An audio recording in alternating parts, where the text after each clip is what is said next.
নমস্কার। ভিডিওটা শুরু করার জন্য আপনাদেরকে অসংখ্য ধন্যবাদ। গত 28শে ফেব্রুয়ারি যে চূড়ান্ত ভোটার তালিকা প্রকাশ করা হয়েছিল, সেই চূড়ান্ত ভোটার তালিকায় যে সমস্ত মানুষের নাম আন্ডার অ্যাডজুডিকেশন বা ডিলিট হয়েছিল তাদের জন্য আজকের এই ভিডিওটা।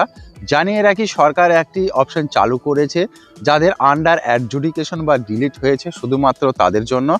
জানিয়ে রাখি, এই 28শে ফেব্রুয়ারি ভোটার লিস্ট দেওয়ার পরও সাপ্লিমেন্টারি লিস্ট হিসাবে আরও 2-3 বার লিস্ট কিন্তু দেওয়া হয়েছে।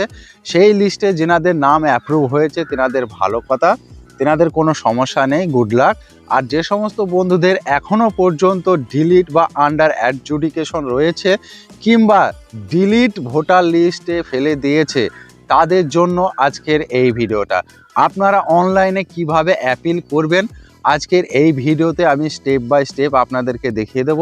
জানিয়ে রাখি, কোনো ডকুমেন্টস জমা লাগবে কি না সব কিছু জানিয়ে দেব আজকের এই ভিডিওতে, এবং কি কি লিখবেন সেটাও আপনাদেরকে জানিয়ে দেব। দুটো দরখাস্ত লিখতে হবে। এর জন্য আপনাকে কি করতে হবে, কোনো কম্পিউটার দোকানে গিয়ে টাকা দেওয়ার দরকার নেই। আপনার হাতে থাকা ফোন দিয়েই আপনারা কিন্তু নিজেই করতে পারবেন। কিভাবে করবেন আমি স্টেপ বাই স্টেপ দেখিয়ে দিচ্ছি, চলুন আমরা দেখে নিই। আপনার হাতে থাকা ফোনে যে কোনো একটি ব্রাউজার খুলে নেবেন। আমি গুগল ক্রোম খুলে নিচ্ছি। আপনাদের সামনে আমি গুগল ক্রোম খুলে নিলাম। এই ক্রোমে এসে এখানে আপনারা লিখবেন সার্চ বারে ভোটার। এই যে এটা আপনারা দেখে লিখে দেবেন voter.eci.gov.in। এই লেখাটা লিখে আপনারা সার্চ করবেন। সার্চ করার সঙ্গে সঙ্গে আপনাদের সামনে নতুন পেজ খুলে যাবে। আমি ডাইরেক্ট লাইভে আপনাদেরকে দেখিয়ে দিচ্ছি। এখানে কিন্তু স্পষ্টভাবে খুলে গেছে। তারপরে আপনারা কি করবেন, এখানে সব থেকে গুরুত্বপূর্ণ বিষয় একটা জিনিস খেয়াল করবেন, এখানে কিন্তু এই পোর্টালে লগ ইন করতে হবে। আপনি যখনই যে অপশানে হাত দেবেন, এখানে অনেকগুলো অপশান রয়েছে, যখন যে অপশানে হাত দেবেন সঙ্গে সঙ্গে আপনাকে লগ ইন করতে বলবে। আপনার ফোন নম্বর এবং ফোন নম্বর দেওয়ার পর সেন্ড ওটিপি করবেন। আপনার ফোনে একটু ওটিপি যাবে, সেই ওটিপি দিলে আপনার পেজটা এরকম খুলে যাবে। দেখতে পাচ্ছেন, এটা আপনারা স্ক্রল করে নিচের দিকে যাবেন। ভোটের সমস্ত কাজ মাথায় রাখবেন, ভোটের সমস্ত কাজ কিন্তু এই ওয়েবসাইটে করা হয় বা হয়ে থাকে। আপনারা স্ক্রল করে নিচে যাবেন। নিচে যাওয়ার পর সার্ভিসেস অপশানটা খুঁজবেন। এই যে সার্ভিসেস দেখতে পাচ্ছেন, সার্ভিসের মধ্যে রয়েছে, আমি আপনাদের দেখিয়ে দিচ্ছি। এই যে এই অপশনটা আপনারা দেখতে পাচ্ছেন, submit approval for individual under adjudication. এই যে অপশানটা দেখতে পাচ্ছেন, এই অপশানের উপরে আপনারা ট্যাপ করবেন। চলুন আমি ট্যাপ করছি। ট্যাপ করার সঙ্গে সঙ্গে নতুন আরও একটি পেজ খুলে যাবে। এই যে আসল পেজ এখানে খুলে গেছে। এবার আপনারা কি করবেন, এখানে এপিক নাম্বার দেবেন। যে ব্যক্তির নাম ডিলিট অপশানে রয়েছে বা ডিলিট লিস্টে রয়েছে সেই ব্যক্তির এপিক নম্বর দিয়ে সার্চ অপশানে ক্লিক করবেন। এই যে সার্চ অপশান, এখানে ক্লিক করবেন। চলুন আমি একটি এপিক নাম্বার দিয়ে দিচ্ছি। এপিক নাম্বার দিয়ে সার্চ অপশানে ক্লিক করছি। ক্লিক করার সঙ্গে সঙ্গে আপনারা দেখতে পাচ্ছেন সেই ব্যক্তির ডিটেলস কিন্তু চলে আসবে। এই যে নিচের দিকে দেখতে পাচ্ছেন সেই ব্যক্তির সমস্ত ডিটেলস কিন্তু এখানে চলে এসছে। এখানে নাম থাকবে, মোবাইল নাম্বার ভেরিফাইড থাকবে, এখানে এপিক নম্বর থাকবে। এই তিনটি জিনিস কিন্তু ভালো করে মিলিয়ে নেবেন সেই ব্যক্তির কিনা। তারপরে আপনারা কি করবেন, এখানে হচ্ছে আসল ফান্ডা, ভালো করে এটা মন দিয়ে দেখে নেবেন। এই যে এই অপশানটা দেখতে পাচ্ছেন ফুল অ্যাড্রেস পিনকোড, এখানে ভালো করে মাথায় রাখবেন, খুব সুন্দরভাবে লিখবেন। 250 ওয়ার্ডের মধ্যে, তার বেশি হলে কিন্তু হবে না। এখানে ফুল অ্যাড্রেসটা লিখে দেবেন ভোটার কার্ড দেখে। হ্যাঁ, অ্যাড্রেস কিভাবে লিখবেন তবু আমি একবার বলে দিচ্ছি। প্রথমে লিখবেন নাম, তারপর লিখবেন C/O দিয়ে বাবার নাম, তারপরে আপনার গ্রাম ভিলেজ, তারপরে আপনার পোস্ট অফিস, তারপরে আপনার পুলিশ স্টেশন, তারপরে আপনার জেলা, তারপরে আপনার পিনকোড, তারপরে লিখবেন ওয়েস্ট বেঙ্গল। বুঝতে পেরেছেন? অ্যাড্রেসটা ঠিক এইভাবে লিখবেন। তারপরে কি আছে দেখুন, এই ঘরটা ভালো করে মাথায় রাখবেন। এখানে কিন্তু 1000 ওয়ার্ডের মধ্যে লিখতে হবে।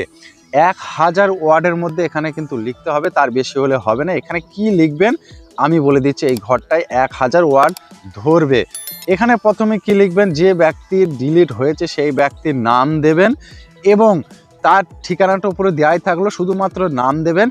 তারপরে SIR ফর্ম ফিল আপ করেছিল যে নামে, অর্থাৎ বাবাকে গার্জেন করেছিল 2002 সালে নাম আছে যার, ভালো করে মাথায় রাখবেন 2002 সালে যে ব্যক্তির নাম আছে সেই ব্যক্তিকে ধরে আপনারা লিখবেন, প্রথমে যার ডিলিট হয়েছে তার নাম লিখবেন, তারপরে লিখবেন 2002 সালে এই ব্যক্তিকে বা বাবাকে বা যে কোনো গার্জেন, যাকে গার্জেন করা হয়েছে বলবেন যে এই অমুককে গার্জেন করা হয়েছে, তার এপিক নম্বর এত, তার সিরিয়াল নম্বর এত, বিধানসভার নম্বর এত, এত বিধানসভার নাম লিখবেন বা নম্বর দেবেন।